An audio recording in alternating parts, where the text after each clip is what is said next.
King Chandrasen was a famous king who ruled over the prosperous kingdom of Ujjain.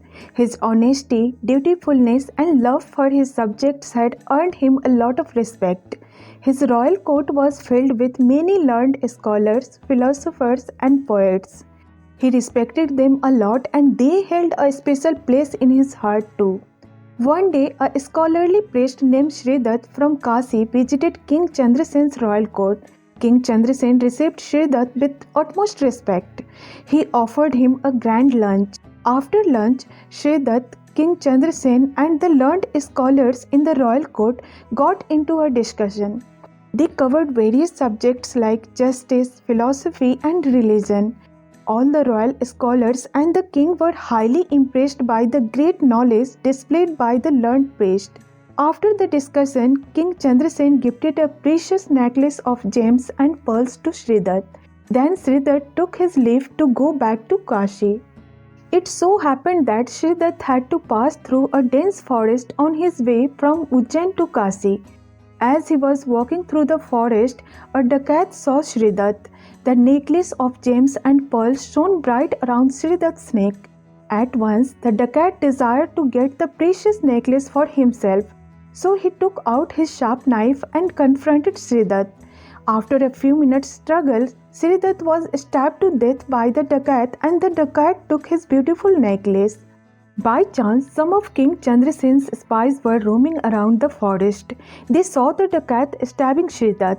They rushed and caught the dacoit red-handed. Then the dacoit was produced in the King Chandrasen's royal court. When King Chandrasen heard what the spies told him, he got very angry. He said, "Take this dacoit and behead him immediately. He has killed a great scholar and my dear friend Shridat. No one can take his place in my life, oh my friend." Then the guards took away the dacoit and beheaded him as per the royal order. But that night, King Chandrasen couldn't sleep at all. He thought to himself, "I have lost Shridat, whom I had started liking a lot. He had a treasure of knowledge. He has died because of me. I am to blame for all this. If I had not given that precious necklace to him, the dacoit would never have killed him to get it. Yes, I am very sure. I am at fault for all this." These depressing thoughts sat firmly in King Chandrasen's heart and mind. Soon he became so obsessed with them that he lost interest in everything. He kept blaming himself for Shridat's death and stopped eating, drinking and sleeping at proper times. All this took its toll and soon he fell very ill. In a few days, King Chandrasen took the bed and started growing weak. The queen and the royal ministers tried their best to convince King Chandrasen to stop blaming himself, but he felt guilty all the time. The sorry state of health of the king worried the people of Ujjain too. One day, a scholar visited the royal temple of Ujjain. Everyone had heard of him and he was a great Vetal and philosopher too. The queen and the ministers went him and told him all about King Chandrasen. At this, the scholar went to meet King Chandrasen in his royal bedchamber. He talked to the king, "Your Majesty, I have come to know what is ailing you. I think you should stop thinking that you caused Shridat's death. You are a Kshatriya, a warrior who had fought and killed many people in the battlefield, but you never regretted their death, did you? Then why now do you blame yourself? After all, it was the dacoit who killed Shridat. By sentencing the dacoit to death, you have done your duty. There is nothing you can do anymore." But King Chandrasen still felt depressed. A few thoughtful minutes later, the scholar said, "Will you feel better if I use my powers to bring Shridat to life?" King Chandrasen's face lit up with pleasure, but a few seconds later he said, "Holy sir, can you put life back into the dacoit too? I will be highly obligated if you do so." "No son, I cannot do so. I have only the limited source of power, so I can bring back to life only one of them," said the scholar to the king.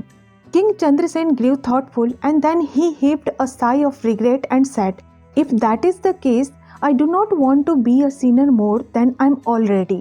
It would be better if Shridat is not brought back to life." After completing King Chandrasen's tale, Vetal asked King Vikram, Now tell me, oh just Vikram, wasn't King Chandrasen's behavior a bit odd? Why did he refuse for Sridatt's revival to life? He could have felt better if Sridatt was alive due to the scholar's powers. And why did King Chandrasen ask the dacoit to be brought back to life? How did King Chandrasen feel he would seen if only Sridatt was made to life once more?